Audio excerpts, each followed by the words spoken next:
కరీంనగర్ జిల్లా కళాకారులు అద్వితీయ ఎంటర్టైనర్స్ వారు నిర్మించినటువంటి చిత్రం బ్రహ్మచారి. ఈ సినిమా రిలీజ్ కాకముందే నంది అవార్డుకు ఎన్నికైన చిత్రం ఇది. తెలంగాణ ఫిలిం ఛాంబర్ వాళ్ళు ఇంత గౌరవం ఇచ్చిండ్రు ఈ movie.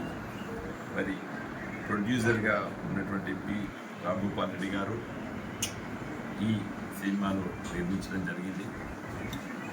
Story, screenplay, direction Narasimha Rao గారు, అదేవిధంగా మరి కొరియోగ్రాఫర్ ప్రసాద్ గారు, తెలంగాణ లక్ష్మి గారు, అదేవిధంగా విజయలక్ష్మి గారు, ఇంకా మిగతా కళాకారులు ఈ మూవీని చాలా బ్రహ్మాండంగా చిత్రీకరించారు, నటించారు.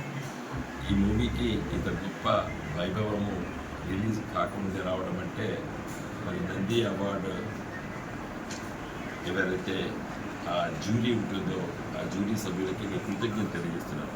ఎందుకంటే కరీంనగర్ జిల్లాలో ప్రొడ్యూస్ అయినటువంటి ఈ మూవీకి మరి ఆ మూవీని చూసి, ఆ సినిమాను చూసి రిలీజ్ కాకముందే ఇంత మంచి అవార్డు ఇచ్చినందుకు వారికి నేను కృతజ్ఞత తెలియజేస్తున్నాను కరీంనగర్ జిల్లా ప్రజల తరఫున.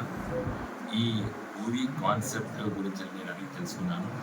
చాలా మంచి ఆలోచనతో తీసినటువంటి సినిమా చూస్తేనే అర్థమవుతుంది.